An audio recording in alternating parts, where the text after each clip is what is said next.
नमस्कार, आप सभी का स्वागत करती हूँ भारत 24 पर। मैं हूँ आपके साथ पूर्णिमा मिश्रा। शाम के 6 बजने के साथ ही वक्त है दहाड़ का। क्या बंगाल में हार के बाद अब ममता बनर्जी की सबसे बड़ी लड़ाई विपक्ष से नहीं बल्कि अपनों से है? ये सवाल इसीलिए क्योंकि आज ममता बनर्जी को बहुत बड़ा झटका लगा है। विधानसभा के स्पीकर रविंद्रनाथ बोस ने ऋतुव्रत बनर्जी को नेता प्रतिपक्ष की मान्यता दे दी। जिस टीएमसी को ममता बनर्जी ने अपने खून पसीने से खड़ा किया, आज उसी पार्टी में बगावत का बिगुल बज चुका है। पश्चिम बंगाल की राजनीति में आज सबसे बड़ा सवाल यह है कि क्या दीदी का किला भीतर से दरक रहा है? विपक्ष से लड़ते लड़ते अब ममता बनर्जी को अपनी ही पार्टी बचाने की लड़ाई लड़नी पड़ेगी, क्योंकि राजनीति में यह कहा जाता है कि किले दुश्मनों के हमले से कम, अपनों की बगावत से ज्यादा ढहते हैं। आज बहस इसी पर, हार के बाद बगावत, क्या ममता का साथ छोड़ रहे हैं अपने? लेकिन उससे पहले आई प्रतिक्रियाएं इस बड़ी खबर पर सुन पाएंगे। Claim that the legislative party belongs to these MLAs. 2/3 of the MLAs who have owned in the symbol of Trinamool Congress. The West Bengal State Legislative Assembly, the Honorable Speaker, he has granted us, our claim has been accepted. So we want to go one step forward, one step at a time. I have already categorically stated that we will write to Honorable Mamata Banerjee. We will approach her to be the chief advisor of the Trinamool Congress Legislative Party in this 18th West Bengal Legislative Assembly.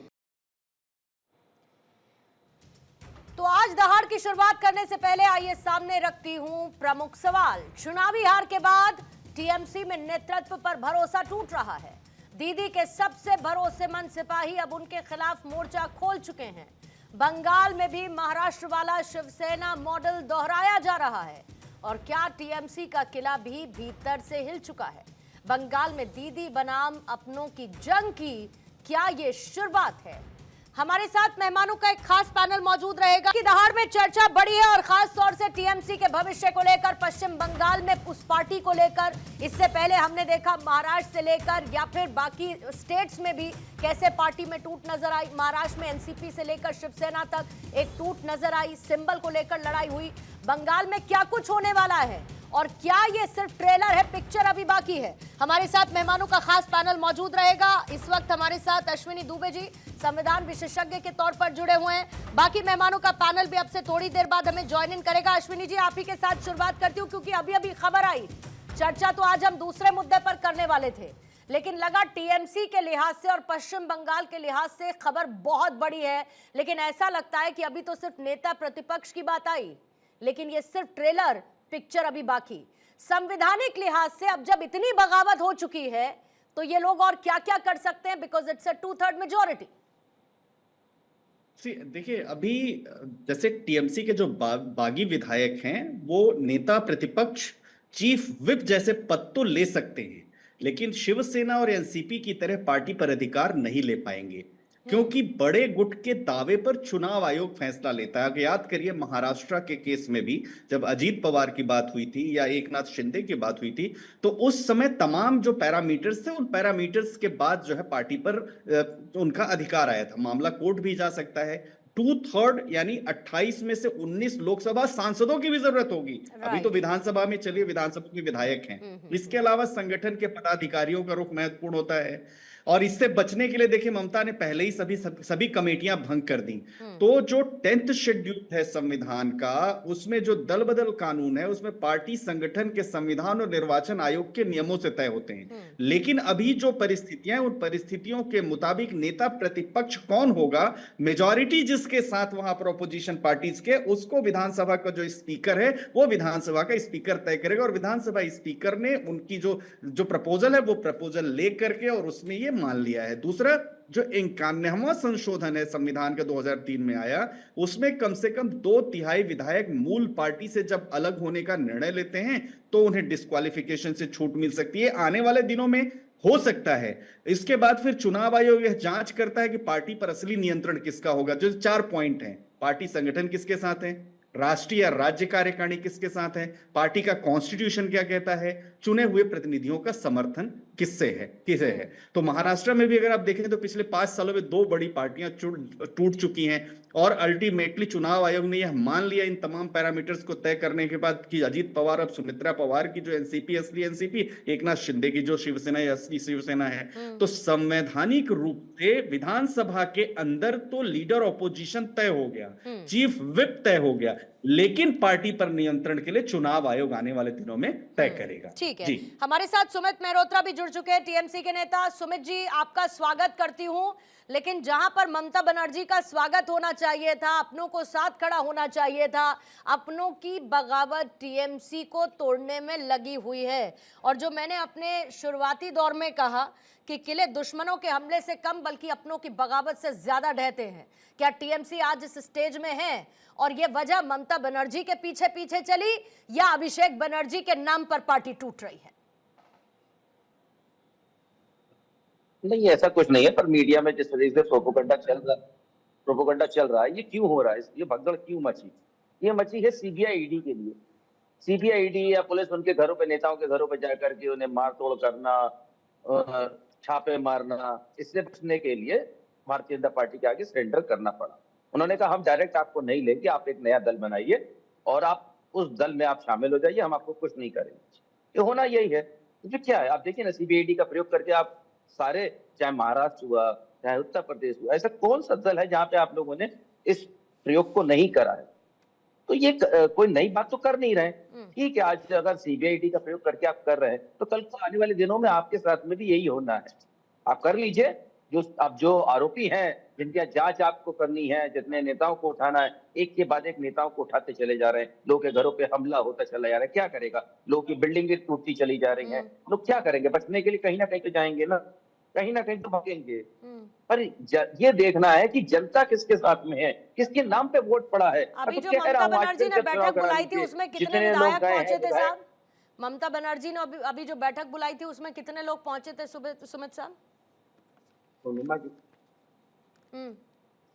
जी देखिए, दिखाइए sir. जो आज भागे हैं, मैं समझता हूँ 60 विधायक भागे हैं, गए हैं। हाँ। तो उनका अपना क्या है सब जने जानते हैं, किसके नाम पे वोट मिला है, ये भी एक अलग की बात है। आज वो फिर से चुनाव लड़के सुमित जी क्या कहानी बना रहे हैं, कितना वोट क्या कहानी बता रहे हैं साहब? 60 एमएलए, 60 एमएलए, किसने बयानबाजी दी अभिषेक बनर्जी के खिलाफ?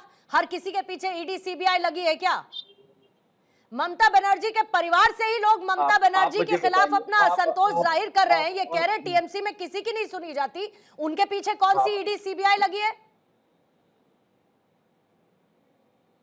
किसने कह दिया? किसके परिवार ने कह दिया कि हमारे जाली दस्तखत किए गए?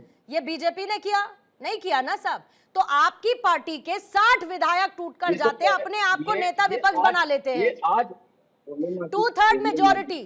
ये आज सुमित जी एक कहते हैं कि सपनों से जहां आगे और भी है। सुमित जी, सपनों से जहां आगे और भी है, तो मैं कह रही हूं कि जरा नींद से जागिए, अपने आप को थपथपाइए, बोलिए नहीं, हकीकत से रूबरू कराना होगा खुद को। आप समझिए बहुत बड़ी हार मिली बंगाल में, और हार मिलने के बाद पार्टी ऐसी टूट रही है कि नेता विपक्ष अपने साथ बना रहे हैं कौन लोग? जो आपके बागी हो चुके हैं। तो ये सीडी सीबीआई इन सब का सर जनता किसके संग में है? कर रहा है ये प्रोपेगेंडा, वोट जनता करती है, कर रही है। वोट जनता करती है या ये नेता करते हैं? भाई ये तो आप बताइए, आप क्या मानते हैं? क्योंकि आपने तो ये अभी तक माना ही नहीं कि वोट जनता ने किया और आपको हरा दिया। आप तो ये अभी तक माने ही नहीं साहब। जो हमें पार्टी को वोट मिला ना, हमारी पार्टी को वोट मिला, वहां की जनता ने हमें वोट करा ना, ममता बनर्जी के नाम पे वोट करा ना या सुब्रत बनर्जी के नाम पे वोट करा? मुझे बताइए। तो ममता बनर्जी के नाम पर किया तो हार भी ममता बनर्जी के नाम पर, क्योंकि पार्टी तो जीती नहीं आपकी, सरकार भी नहीं बनी, और कहां सिमटी है मुझे बताने की तो जरूरत है नहीं। मानता हूं जो चीज है, वो जो चीज देख रही है उसमें हम मना नहीं कर सकते। हम मानते हैं कहीं कहीं ऐसी चीज शुरू हुई है, इसलिए रिजॉल्व कर दिया, आज पूरा संगठन रिजॉल्व कर दिया, नए सिरे से संगठन को खड़ा करा जाएगा, नए सिरे से काम करा जाएगा। कहां बहुमत तो ले गए अपने साथ ऋतुव्रत बनर्जी, बहुमत ले गए अपने साथ, 2/3 मेजॉरिटी ले गए। अब आप हाई तौबा मचाते रहिए, एंटी डिफेक्शन लॉ भी नहीं लागू होगा। 2/3 मेजॉरिटी ले गए, आप आंख बंद करके बीच में बैठे रहे कि ऑल इज वेल है। ऑल इज वेल नहीं है। मेहरोत्रा साहब, अरे पूर्णिमा जी, पूर्णिमा जी कट थोड़ा सा हमारी भी बात को समझिए, ले जाए वो, पर जनता हमारे संग में है, हम फिर आएंगे सत्ता में, वापसी करेंगे, आप परेशान मत होइए, आप देखिएगा। और जिस तरीके से बंगाल नहीं का नहीं, हाल मुझे बना रखा परेशान है होने की भारतीय क्या जनता जरूरत पार्टी है? ने, ये वही परेशान है। अभिषेक बनर्जी को होना चाहिए। सोनारपुर जाते हैं तो आप कहते हैं जनता साथ है, बिल्कुल, यहाँ जनता बिल्कुल। सोनारपुर में अपना आक्रोश दिखाती है, आप कहते हैं बिल्कुल जनता होना साथ चाहिए। है। अरे पता नहीं कौन सी जनता नहीं, टीएमसी के साथ है, नहीं, नहीं, ना आप साथी लोग साथ है, दिखा दें। वो बगावत कर रहा है। और बगावत छोड़िए, आप- अब तो मैं उनको बहुमत की कैटेगरी अरे में ला देती हूँ, because it is more than 2/3। तो वो तो अब भाग ही नहीं रहे, वो बहुमत में हो गए। और जनता कितनी साथ है वो सोनारपुर की तस्वीरें सबने ठीक देखी। है, बहुमत। ठीक है, हमारे साथ माधवी अग्रवाल भी नहीं, जुड़ गई हैं, बीजेपी की प्रवक्ता, कांग्रेस के उन्होंने- प्रवक्ता केतन जायसवाल भी। आती हूँ मेहरोत्रा साहब, इन दोनों से भी टेक ले लेते हैं जल्दी से एक एक, फिर उसके साथ हम हमारे रमनीश वत्सी भी राजनीतिक विश्लेषक के तौर पर, मेहमान के तौर पर वो जुड़ेंगे। पहले मैं आपके पास आ जाती हूँ जरा माधवी अग्रवाल जी, क्योंकि जीता आपने बंगाल और उसके बाद टीएमसी में टूट की खबरें। अब ऋतुव्रत बनर्जी होंगे विपक्ष के नेता, 2/3 मेजॉरिटी से ज्यादा अपने साथ लेकर अब वो चले गए हैं। तो किससे ज्यादा टीएमसी को परेशान होना चाहिए? वो ये कह रहे हैं कि ईडी सीबीआई का डर दिखाया बीजेपी ने और इसीलिए उनको एक सेफ जोन चुनना था, उन्होंने चुन लिया। आपने उनको ऑफर दिया कि हम डायरेक्टली साथ नहीं लेंगे, अपनी एक अलग पार्टी बना लो। ये थ्योरी है सुमित मेहरोत्रा जी की। देखिए डर चोरी करता है। और रही बात इनकी अपनी तरफ से कि इनके फैलाए हुए रहते हैं, आज ये हालत है कि पश्चिम बंगाल के लोग इनका नाम नहीं सुनना चाहते, इनको देखना नहीं चाहते, इनको बर्दाश्त नहीं कर रहे हैं। क्योंकि जो 15 सालों से इन लोगों ने जो राजनीति की है पश्चिम बंगाल में, जिसके लिए हम बार बार इस चर्चा पे भी आते रहे हैं, बार बार हमने डिस्कशन किया है। यही सुमित मल्होत्रा बैठकर यहाँ पर बहुत सारी डिंग मारते रहते थे जिनको रियलिटी का पता नहीं था, और हम बार बार बताते थे कि पश्चिम बंगाल की स्थिति जो है, लोग वहां पे त्रस्त है, परेशान है, और उसी का जो है परिदृश्य देखने को मिल रहा है पश्चिम माधवी बंगाल जी, के अंदर। आपको चुनाव आयोग ने जिताया है।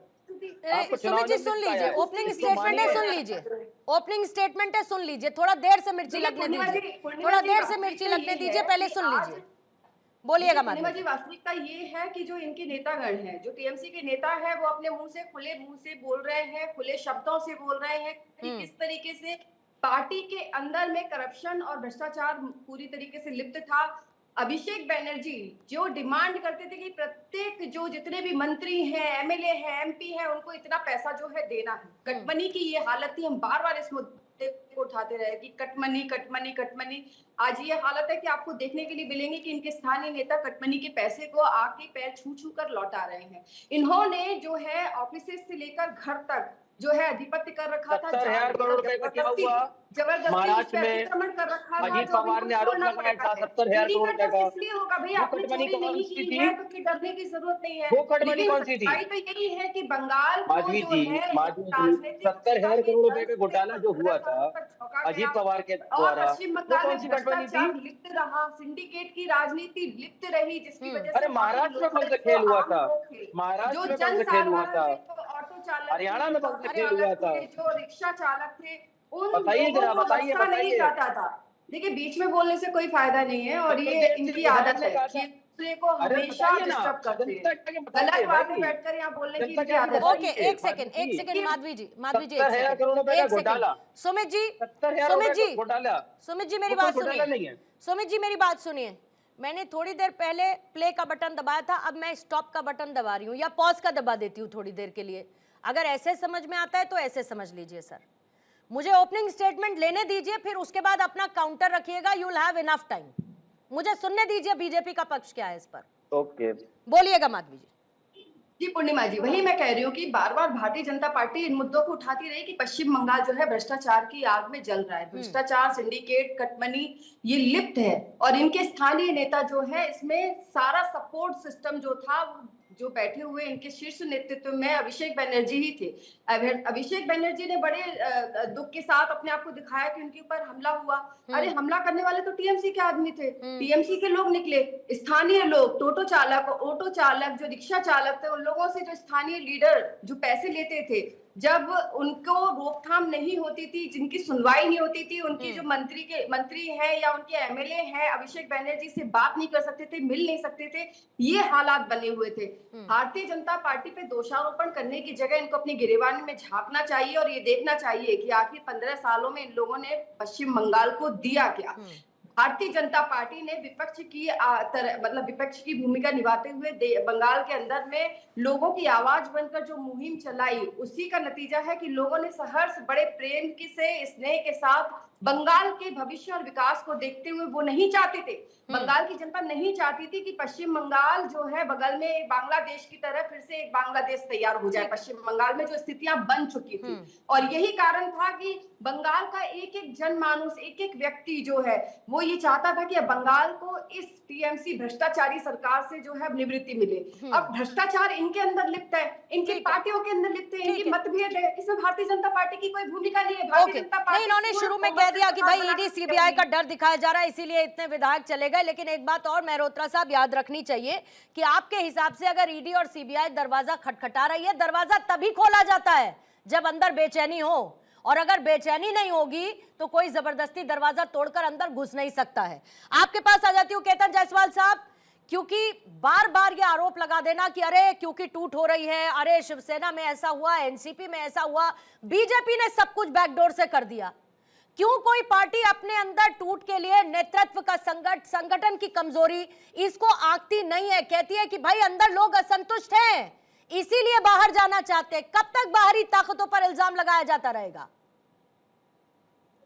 जी देखिए, मैंने बंगाल चुनाव में वोट दिया था, अभी मेरी उंगली का निशान देखिए अभी तक गया नहीं है और तृणमूल कांग्रेस का नामो निशान इस बंगाल से मिटने को है। तो ऐसी एक पार्टी जहां एक दीवार खड़ी थी, दीवार में सिर्फ ईंटें थी और उसमें कोई सीमेंट नहीं था। अर्थात एक संगठन, एक पार्टी में क्या होता है कि वहां संगठन होता है, लोग होते हैं और साथ में विचारधारा होती है। तो विचारधारा ही वो सीमेंट होती है जो एक पार्टी रूपी दीवार में ईंटों को पकड़ के रखती है। अब चूंकि तृणमूल कांग्रेस की कोई नीति नहीं थी, तृणमूल कांग्रेस की एकमात्र यही नीति थी जिसे बंगाल में भ्रष्टाचार को दुर्नीति कहते हैं। तो यहाँ बंगाल में एक बात प्रचलित थी कि तृणमूल की एक ही नीति है, वो है दुर्नीति, अर्थात भ्रष्टाचार ही इनका शिष्टाचार था। तो जब वो सत्ता में रहे, इनको भ्रष्टाचार करने का भरपूर मौका मिला, उन्होंने सत्ता की मलाई खाई, बूथ स्तर से लेकर सीएम तक, ऊपर से लेकर नीचे तक सबने सत्ता का मलाई चखा, भ्रष्टाचार किया, भ्रष्टाचार का शिष्टाचार बन गया। अब जबकि सत्ता में नहीं है, भ्रष्टाचार करने का जो स्कोप है, जो कमाई करने का जो स्कोप है, वो स्कोप नहीं है, पहला नंबर बात। और दूसरा बात यह है कि जो इन्होंने भ्रष्टाचार किया है तो अपनी पीठ बचाने के लिए इनको सत्ता के साथ समीकरण साध के चलना इनके लिए अब अनिवार्य बन जाता है। देखिए, सीबीआई और ईडी वगैरह परेशान करती है विपक्ष को, इसमें कोई दो राय नहीं है, मगर वही लोग वॉशिंग मशीन में जाते हैं जिन पर आरोप होता है या जिनको खुद को पता है कि भाई हाँ। केतन जायसवाल साहब, आपके घर में वॉशिंग मशीन कितने किलोग्राम की है? 7 किलोग्राम की मैक्सिमम होगी, अगर automatic top load front load भी होगी। सुनिए जायसवाल साहब, 7 किलो की वॉशिंग मशीन में 60 विधायक तो नहीं धुल सकते? धुल सकते हैं क्या? अब अगर आपकी बड़ी सी दुकान है जिसमें वॉशिंग मशीन लगी है बड़ा इंटरेस्टिंग आपने तो आप सब ले आइए, फिर उसमें एक एक करके पाली में शिफ्ट में धुल दीजिए। लेकिन जो आज आप इतनी बड़ी बात और इतना प्रसन्नचित्त होकर आज जायसवाल साहब कह रहे हैं कि देखिए इनका तो भ्रष्टाचार जड़ है, तो ऐसा है तो वैसा है, तो आप बेहतर बता सकते हैं, क्योंकि जब बंगाल से विपक्ष सिमटता है उसके भुक्तभोगी आप स्वयं हैं। जब लेफ्ट ने आपको सिमटाया था और ऐसा सिमटाया कि आज तक कभी आप वापस नहीं लौट पाए।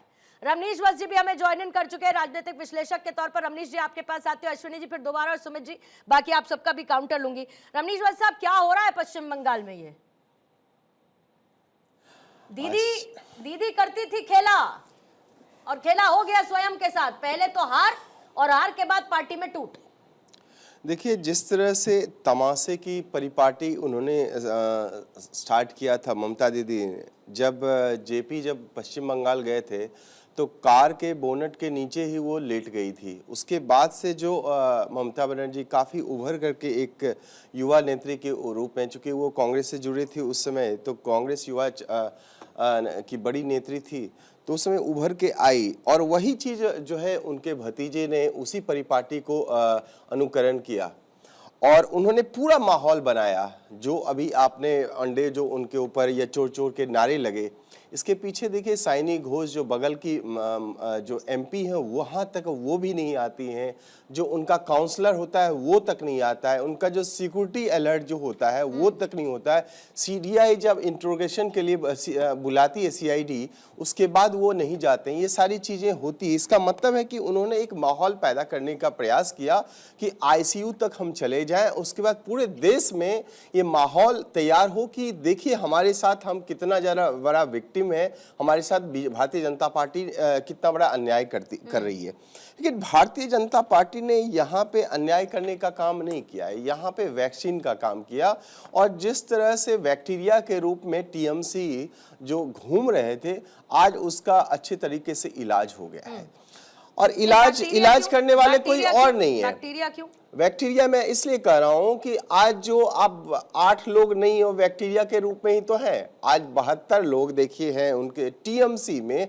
ये कितनी बड़ी कलह आप देखिए कि एक कैडर बेस्ड पार्टी होती है और एक लीडर बेस्ड होती है। लीडर में जो खुद वो सुप्रीम लीडर थी ममता बनर्जी थी, और जैसे भी हो जिस तरीके से हो तानाशाही चलाने वाला वो थे अभिषेक बनर्जी ने, जो खुले आम चेतावनी देता हो अमित शाह गृह मंत्री को कि तुम आ जाना, उसके बाद हम तुम्हें दिखा देंगे तुम अपने बाप के असल बेटे हो। तो आज वहां की बंगाल की आम जनता ने बंगाल जो है ना, पश्चिम बंगाल संस्कृति के लिए जाना जाता है, ना कि कोयल स्कैम के लिए जाना जाता है, ना कि बालू घोटाले के लिए जाना जाता है, ना तो शिक्षक भर्ती घोटाले के लिए जाना जाता है, और ना ही क्या कहते हैं मनी लॉन्ड्रिंग केस के लिए जाना जाता है। ये सब नहीं जाना, लेकिन इसको कहीं ना कहीं जोड़ने का प्रयास किया वो है अभिषेक बनर्जी। ये सारे आरोप जब लगा, ये सब के सब आरोप लगे थे। तो मतलब आप ममता दीदी को उतना दोष नहीं दे रहे हैं जितना आप अभिषेक बनर्जी को दे रहे हैं। ममता बनर्जी जो है जिस तरह से जय श्री राम के नारे लगाने के लेते हैं, तो ममता बनर्जी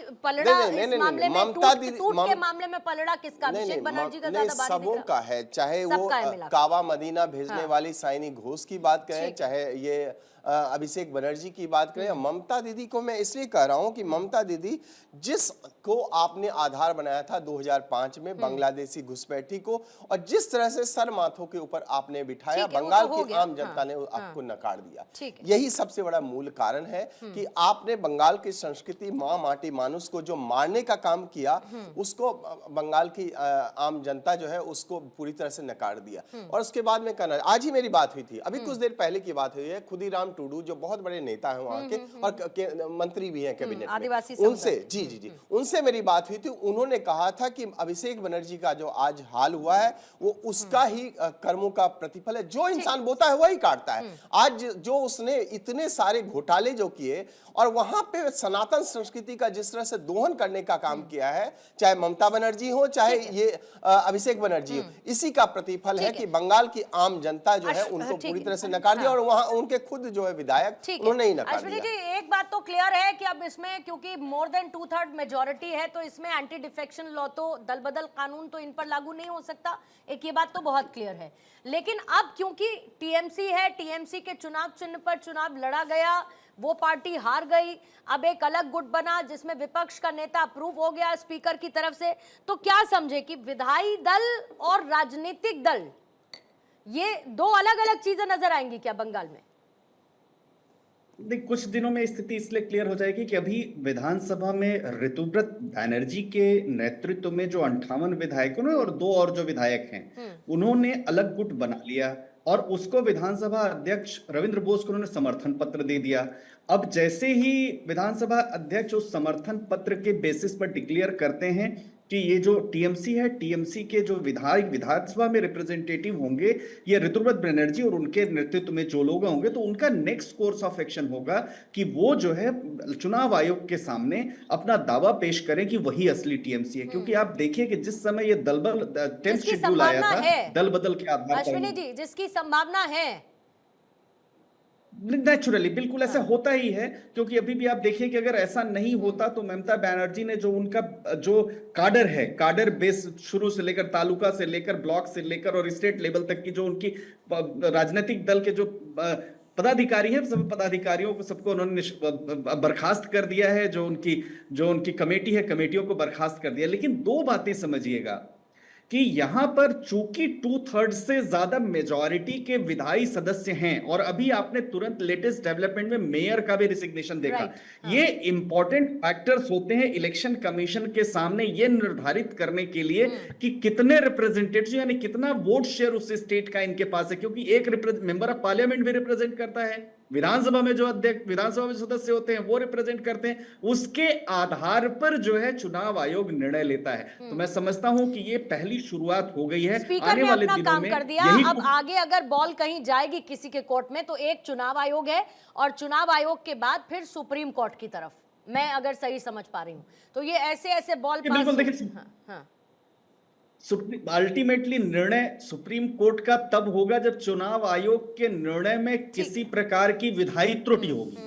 अगर वहां पर कोई लीगल एरर होगा, कोई आर्बिट्रीनेस होगी, और जो रिप्रेजेंटेशन ऑफ पीपल्स एक्ट में दी गई व्यवस्था है उस व्यवस्था के अनुसार अगर कार्य इलेक्शन कमीशन ने नहीं किया, लेकिन अगर विधानसभा के सदस्यों के साथ लोकसभा के सदस्य और पार्टी का काडर जो पदाधिकारी है वो अगर दावा पेश करता है, कहता है कि हम असली टीएमसी हैं, तो मुझे नहीं लगता कि सुप्रीम कोर्ट भी बहुत ज्यादा इस डोमेन में इंटरफेयर करता है। क्योंकि आप शिवसेना उद्धव ठाकरे दोनों गुट में भी देखिए, और जो एकनाथ शिंदे के गुट में और बाद में जो अजीत पवार के साथ हुआ उसमें एनसीपी में, वहां पर भी सुप्रीम कोर्ट का निर्णय ऐसा नहीं है, क्योंकि अल्टीमेटली लिटमस टेस्ट डिसाइड होगा चुनाव आयोग के सामने और चुनाव आयोग तय करेगा। लेकिन अभी विधानसभा के अंदर यह तय हो गया है कि ऋतुव्रत बैनर्जी के नेतृत्व में जो टीएमसी है वही असली टीएमसी है और उसी को रिकॉग्निशन ठीक है। महसूस हो रहा है पहली बार टीएमसी को अस्तित्व पर खतरा। पूर्णिमा जी देखिए, जिस तरीके से 60 लोग ये जा करके अपना अलग पेश करते हैं दावा, तो अभी चैलेंजिंग है कि आगे भी चीजें हम लोग लड़ाई लड़ेंगे और ये इनको हार का सामना करना पड़ेगा। कई ऐसे दस्तावेज है जो हम लोग के पास है टीएमसी के, ये कहते हैं कि मैं टीएमसी का हो गया, स्पीकर ने तुरंत उनके कागजों पर मोहर लगा दी, ऐसे पूरा षड्यंत्र रचा हुआ है। अब देश के प्रधानमंत्री, वहां के मुख्यमंत्री ईमानदार बन गए, जैसे भी माधवी जी कह रही थी, साहब भ्रष्टाचार, टोलाबाजी। तो देश के प्रधानमंत्री जी ने 2019 में खुद वीडियो शेयर करके मुख्यमंत्री का ये बताया कैसे पॉकेट में आप पैसे रखते हैं, कैसे क्या चीज करते हैं। हम लोगों तो नहीं करा, देश के मुख्य प्रधानमंत्री जी करते हैं। ममता आप बनर्जी टोलाबाजी, मेहरोत्रा साहब, जो अन्य चीजें आप बोल रही हैं, जो आप चीजें बोल रही हैं, ममता बनर्जी क्या करेंगी? अब ममता बनर्जी क्या करेंगी, मुझे ये बताइए। ममता बनर्जी क्या करेंगी? ममता बनर्जी समझौता कर लेंगी, जो टूटे हुए विधायक हैं उनको वापस से लाने की कोशिश करेंगी, क्या करेंगी ममता बनर्जी? पूर्णिमा जी पहले तो टोलाबाजी के ऊपर बात हो रही है कि टोलाबाजी हमने महाराष्ट्र में देखा ना, टोलाबाजी 70,000 करोड़ रुपए के आरोप लगा करके अरे मैं पूछे ममता बनर्जी क्या करेंगी? सुमित जी, वो टोलाबाजी नहीं है। अरे जो करेंगे आपके सामने होगा ना। हाँ पूछ रही हूँ मैं तो, आप तो पार्टी का पक्ष रख रहे हैं ना, तो आप मुझे कहिए कि आपको जानने का अधिकार नहीं, मैं नहीं बताऊंगा। थोड़ा समय रुकिए। नहीं, मैं क्या, पूरा देश देखेगा कि क्या हो रहा है, देश देखता है क्या हो रहा है। मेरे को कहने की जरूरत नहीं है। अगर कोई चीज बागी कोई चीज जरा हुआ है, ठीक है, उसे अपने चीजें प्रूफ करनी है कि हम लोग बागी हुए हैं और हम ही असली टीएमसी है, वो लोग प्रूफ करना है। अभी प्रूफ हुआ नहीं है, थोड़ा सा सब्र रखिए। मैं आपसे फिर कह रहा हूँ, सब्र रखिए, सब्र में हम लोग नहीं, मैंने तो सब्र रखा है। आपका सब्र आपके ऊपर भारी ना पड़ जाए मेहरोत्रा साहब। यही सब्र रखिए। बंगाल में चुनावों से पहले आप मुझसे कहते थे और ताल ठोक के आप मेरे से कहते थे कि मैं बैठूंगा चुनावी नतीजों का दिन, और फिर उसके बाद हम बात करेंगे कि देखिए बंगाल में कैसे टीएमसी ने सरकार बनाई। और उस दिन साहब आप आए ही नहीं, उस दिन सुमित जी आप आए ही नहीं। तो मैं वही कह रही हूँ, मैं तो सब्र रख लूंगी, पार्टी का सब्र कहीं उसके लिए परमानेंट बेसब्री न बन जाए तो दिक्कत हो जाएगी। रमनीश जी आइएगा। मैं पूर्णिमा जी कहना चाहता हूँ रमनीश जी इसमें कुछ जोड़ना चाह रहे हैं? ठीक है, सब कोई दिक्कत नहीं है, आप फुल स्ट्रेटेजाइज्ड है, आपकी पार्टी ममता बनर्जी तैयार है, बहुत अच्छी बात है, all the best in advance. Purnima ji मैं कह रहा था कि इंसान, जैसा कि मैंने उदाहरण दिया था, इंसान जो बोता है वही काटता है। आज मैं उदाहरण देना चाहता हूँ 1998 में जब तृणमूल कांग्रेस से अलग होकर के ममता बनर्जी ने बनाया था, तो कमोवेश यही स्थिति थी। उस समय भी कांग्रेस से छिटक करके बहुत सारे जो विधायक लगभग 70 विधायक जो हैं उससे ज़्यादा, वो सब आ गए थे टीएमसी में। वामपंथियों से अत्याचार से सारे के सारे जो है, मुझे उनको लगा कि सबसे अच्छा सेफ जो है कांग्रेस में तो नहीं हम रह पाएंगे और टीएमसी में। तो जो स्थिति उस समय हुई थी और आज भी वही स्थिति है। देखिए, जैसा कि मैंने कहा कि एक लीडर बेस्ड पार्टी होती है, एक कैडर बेस्ड पार्टी होती है। आज देखिए कि कहीं पे भी इतने साल हो गए, कहीं पे भी कोई भी मुख्यमंत्री का चयन होता है और उनको यदि वहां पे बिठाया दिया जाता है, चाहे उड़ीसा की बात करें, चाहे मध्य प्रदेश की बात करें, चाहे पश्चिम बंगाल की ही बात क्यों न करें, भारतीय जनता पार्टी में कभी भी आपने विरोध का स्वर देखा क्या? तो मैं आपको कहना चाहता हूं कि ये कैडर बेस्ड पार्टी नहीं थी, तोलाबाजी वाली पार्टी थी, कटमनी वाली पार्टी थी। इसके वजह से आज ये हालत हुए हैं। आज आप यहाँ पे देखिए ना कि उन तमाम नेताओं के, इनमें के नेता भी कहाँ है? कल्याण बनर्जी जैसे छिछोरे नेता आ जाते हैं, जो जिस तरह से नौटंकीबाज जैसे लोग जो है, ये महुआ मोइत्रा जैसे नौटंकीबाज वाले जो है नेता आ जाते हैं। रमनीश जी, किसी के नहीं, कल्याण नहीं, उस पर नहीं, कटाक्ष कल्याण मत करिए आप। नहीं, कटाक्ष मैं छिछोरा इसलिए क्या कर रहा होता हूँ। है? देखिए रमनीश जी, छिछोरा नहीं, ना, कल्याण बनर्जी ने जिस तरह का नौटंकी बात किया, रखिए, लेकिन इस आम तरीके के जनता, शब्दों से परहेज करिए। बात है नेताओं इस तरीके के शब्दों से परहेज किया कीजिए इस डिस्कशन में कम से कम। पूर्णिमा जी, इस तरीके के शब्दों से बचा पूर्णिमा करिए, जी, बात रखिए। कल्याण बनर्जी के बारे में मैं बताऊं। कल्याण बनर्जी का मैंने उदाहरण इसलिए दिया था कि देखिए, नेता जो है ना नीति का निर्धारण करता है, और जिस तरह से नेता वो कल्याण बनर्जी जैसे नौटंकी करते हैं, उनको चोट भी नहीं लगा था उस समय चोट भी नहीं लगा था। उसके बाद कहाँ चोट लगी? जब हॉस्पिटल वो जाते हैं तो कहते हैं डॉक्टर के, उनको क्या रिकमेंड किया, प्रिस्क्रिप्शन में दिया, पेन पट्टी खाइए, उसके बाद फिर घर जाइए। तो मेरा कहना है कि कल्याण बनर्जी को काकली घोष ने उनके ऊपर आरोप लगाया, महुआ मोइत्रा जैसे लोगों ने आरोप लगाया। मेरा कहना है कि देखिए, आपको नेता आज जो इनके तमाम एमएलए 72 एमएलए जो छिटक गए, उसका मूल कारण है कि जो उनकी जो है खास करके नैतिकता बिल्कुल पूरी तरह से खत्म हो चुकी है, जिसके वजह से सारे नेता चले गए। बीजेपी ऐसा नहीं लगता है हमेशा कि विपक्ष के टूटने का इंतजार करती है? मतलब you really enjoy the show and I must say that. अभी थोड़ी देर पहले इन्होंने बात की ईडी सीबीआई की, अभी नीचे ब्रेकिंग चली कि पहुंच गई ईडी की टीम अभिषेक बनर्जी के घर पर।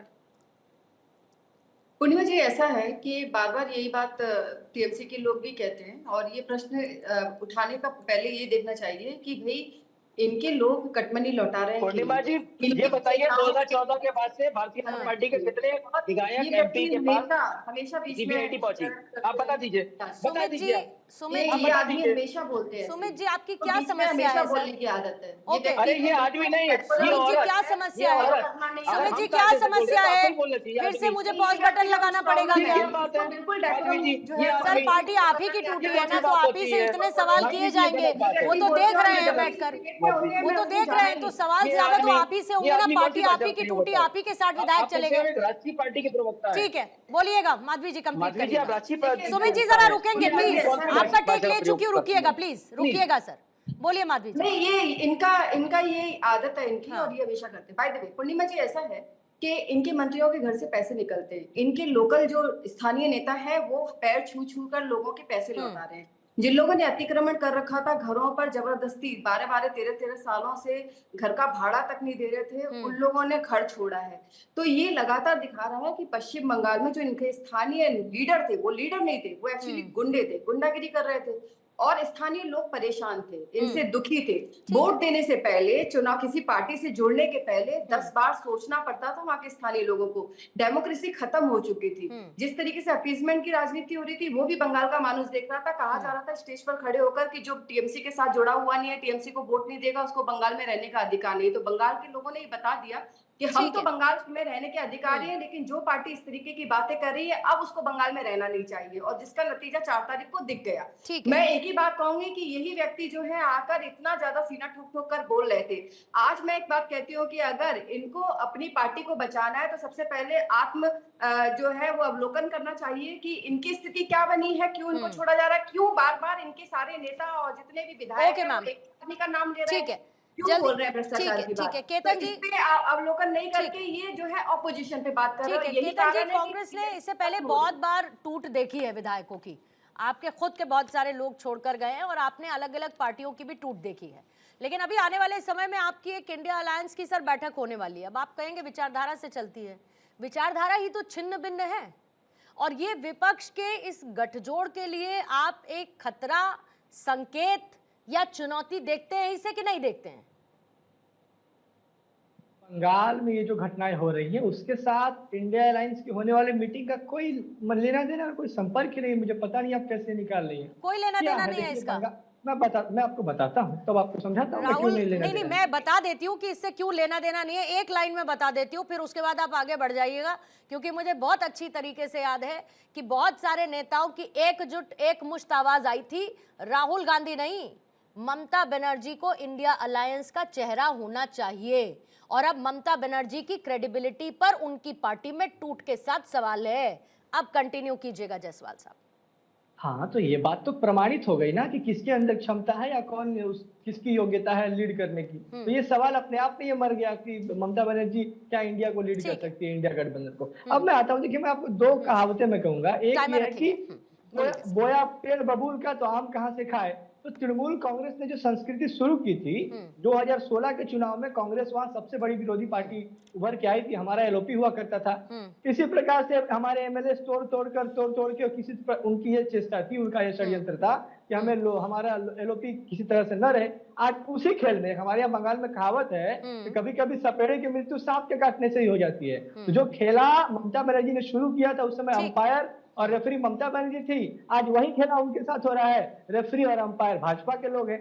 ये बंगाल की विधानसभा में क्या हो गया है, गवर्नमेंट कंट्रोल्ड अपोजिशन हो गया। ये जो अपोजिशन जो लीडर है ये शुभेंदु अधिकारी द्वारा कंट्रोल्ड है।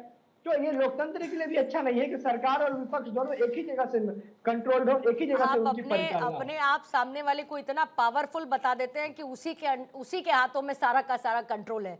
तो आप दूसरे को पावरफुल बता रहे हैं या खुद को कमजोर बता रहे हैं, ये तय करना आपका काम होगा। लेकिन आप सभी का बहुत बहुत शुक्रिया। ठीक है सर, ठीक है, आप अपने कहते हैं मैनिफेस्ट करते रहिए, आप उनको पावरफुल सोच के मैनिफेस्ट करते रहिए तो वो पावरफुल होते जाएंगे।